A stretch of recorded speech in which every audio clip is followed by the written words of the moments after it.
혹시 무언가 중요한 일을 시작하려는데 주변의 반대에 부딪혀본 경험 다들 있으시죠? 오늘은요, 아주 오래전 이야기, 무려 2500년 전의 한 이야기 속에서 정말 놀랍게도 현대적인 리더십과 위기를 극복하는 힘에 대한 교훈을 한번 찾아보려고 합니다. 자, 한번 상상해 보세요.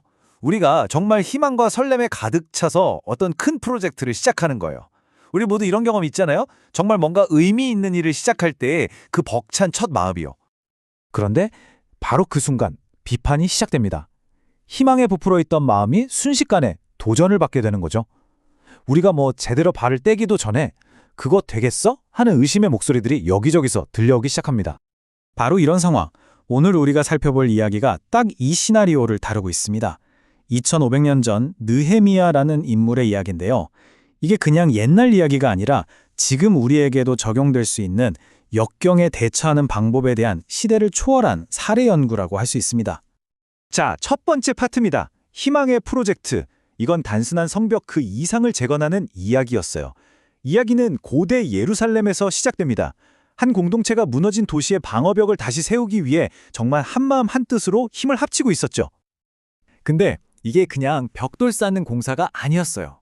이건 그들의 영적인 부흥이자 공동체의 회복이었습니다.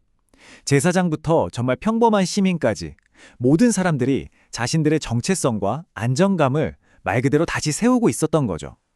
하지만 이렇게 희망에 찬 움직임이 과연 조용히 넘어갔을까요? 그럴 리가 없죠. 두 번째 파트, 말의 전쟁입니다. 첫 공격은 칼이 아니라 조롱으로 시작됐어요. 아니나 다를까 산발랏과 도비아라는 인물들이 이끄는 반대 세력이 등장합니다. 그런데 이들의 첫 번째 전략은요, 군대를 이끌고 쳐들어오는 게 아니었습니다. 이 부분이 정말 흥미로운데요. 산발랏이 던진 5가지 조롱 섞인 질문을 한번 보세요. 이 미약한 것들이 뭘 하겠다는 거야? 자기들 힘으로 성벽을 고치겠다고? 제사라도 드리려는 건가? 하루 만에 끝낼 수 있을 것 같아? 저 불탄 돌무더기에서 쓸만한 돌을 찾아낼 수 있겠어? 어때요? 그냥 비웃는 게 아니죠. 하나하나 건축자들의 자신감을 체계적으로 무너뜨리기 위해 아주 치밀하게 설계된 질문들이라는 게 느껴지시나요? 여기서 끝이 아니에요. 그의 동료인 도비아가 한술 더 뜹니다. 쟤네가 쌓는 저 돌 성벽? 그거 여우 한 마리만 올라가도 그냥 와르르 무너질걸? 이렇게 아주 생생한 모욕을 더해서 비웃는 거죠. 그러니까 너희가 하는 일은 정말 아무짝에도 쓸모없고 연약하다. 이 말을 하고 싶었던 겁니다. 이게 바로 우리가 말하는 심리전입니다. 선전이나 위협 같은 비전투적인 방법으로 상대방에게 두려움을 주고 의욕을 꺾어서 사기를 떨어뜨리는 거죠. 바로 이 지점에서 적의 진짜 전략이 명확하게 드러납니다.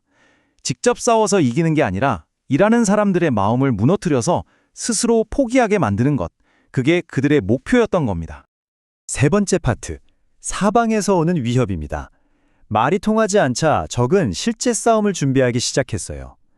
자, 그런데 건축자들은 이 조롱에도 불구하고 멈추지 않았거든요. 그러자 어떻게 됐을까요? 말로 하는 공격이 안 통하니까 위협이 훨씬 더 직접적이고 물리적인 형태로 바뀌게 됩니다. 반대 세력들이 아예 연합전선을 구축합니다. 북쪽에서는 사마리아인, 동쪽에서는 암몬인, 남쪽에서는 아라비아인, 서쪽에서는 아스도딘, 이렇게 예루살렘을 사방에서 포위하고 이제 진짜 군사적인 공격을 하려고 준비를 한 거죠. 상황이 정말 심각해진 겁니다. 결국 이 심리전이 효과를 발휘하기 시작합니다. 외부에서는 저렇게 군사적인 위험이 닥쳐오고 내부에서는 일에 지칠 대로 지치고, 그러다 보니 건축자들 사이에서 이런 말이 나오기 시작해요. 집 나르는 사람들 힘은 다 빠졌는데 치워야 할 흙더미는 아직도 산더미라트니 우리 힘으로는 도저히 이 성을 다 못 지을 것 같아. 바로 절망의 목소리가 터져 나온 거죠. 네 번째 파트, 도구와 칼. 이게 바로 성공을 위한 느헤미야의 양손 전략이었습니다. 자, 바로 이 순간이 위기의 절정이었겠죠?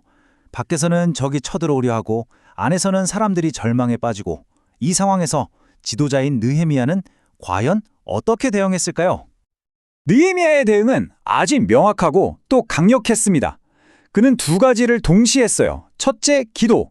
똑같이 말싸움에 휘말리는 대신 더 높은 힘에 의지하며 정의와 힘을 구했고요. 둘째, 준비. 기도만 한 게 아니라 즉시 파수꾼을 세우고 방어 계획을 짜는 등 아주 실질적인 행동에 나섰습니다. 그러니까 믿음과 행동, 이 둘 중 하나를 선택한 게 아니라 이 두 가지를 완벽하게 결합한 거죠. 정말 강력한 이중 전략이었습니다. 그리고는 사람들을 모아놓고 이렇게 외칩니다. 저들을 두려워하지 마시오. 위대하고 두려우신 주님을 기억하고 여러분의 형제와 자녀, 아내와 집을 위해 싸우시오. 보세요. 사람들에게 그들이 지금 왜 이 고생을 하면서 싸우고 있는지를 다시 한번 똑똑히 상기시켜 준 겁니다. 적이 얼마나 크고 강한지에 쏠려있던 시선을 우리가 지켜야 할 것들의 위대함으로 옮겨놓은 거죠. 그래서 나온 것이 바로 이 양손 전략입니다. 한 손에는 도구를 들고 다른 한 손에는 무기를 들고 이게 그들의 회복력을 상징하는 아주 중요한 이미지가 됐어요. 건설하고 창조하는 일을 계속하기 위해 도구를 잡고 동시에 외부의 공격으로부터 그동안의 노력을 지키기 위해 무기를 잡은 거죠. 그러니까 성벽 쌓는 일을 멈추지 않으면서도 허리에는 칼을 차고 있었던 겁니다. 이걸 아주 체계적으로 실행했는데요. 백성의 절반은 성벽 쌓는 일을 하고 나머지 절반은 창과 방패를 들고 경비를 섰습니다. 말 그대로 24시간 내내 끊임없는 준비 태세를 갖추고 있었던 거죠. 심지어 비상신호까지 만들었어요. 성벽 어느 곳이든 공격을 받으면 나팔을 불어서 모든 수비대가 그곳으로 즉시 집결할 수 있도록 말이죠. 자, 마지막 파트입니다. 이 이야기가 우리에게 가르쳐주는 것은 무엇일까요? 고대의 지혜를 현대의 도전에 적용해보는 시간입니다. 이 오래된 이야기는 그냥 흥미로운 역사 기록으로 끝나는 게 아니에요.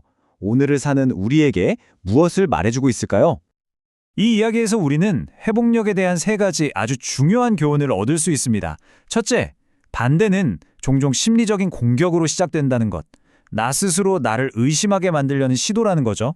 둘째, 효과적으로 대응하려면 신념과 목적의식에 더해 아주 실질적이고 전략적인 행동이 반드시 결합되어야 한다는 겁니다. 그리고 셋째, 내가 이걸 왜 시작했는지를 잊지 않는 것. 그것이야말로 두려움을 이기는 가장 강력한 방어책이라는 사실입니다. 이 세 가지 원칙은 2500년 전 성벽 위에서나 오늘날의 회의실 혹은 우리 각자의 개인적인 프로젝트에서도 똑같이 중요합니다. 결국 진정한 신념이라는 건 그냥 가만히 앉아서 잘 되기를 바라는 수동적인 기다림이 아니라는 겁니다. 그건 아주 능동적인 움직임이에요. 내가 가진 사명에 대한 믿음과 그 믿음을 지켜내기 위한 철저한 준비라는 힘든 노력을 함께하는 것. 이 이야기의 핵심은 바로 움직이는 믿음이라고 할 수 있습니다. 현실에 외면하고 기도만 하는 게 아니라 철저히 준비해서 현실에 정면으로 맞서는 적극적인 행동 말이죠. 자, 이제 마지막으로 여러분께 질문을 하나 드리고 싶습니다. 오늘 여러분이 쌓고 있는 성벽은 무엇인가요? 그리고 그 성벽을 완성하기 위해 여러분은 어떻게 한 손에는 도구를, 다른 한 손에는 칼을 함께 쥐시겠습니까? 여러분 각자의 목표에 대해 한번 생각해 보시고 이 고대의 전략이 어떻게 여러분의 건설과 방어 그리고 성공에 도움이 될 수 있을지 고민해보는 계기가 되었으면 좋겠습니다.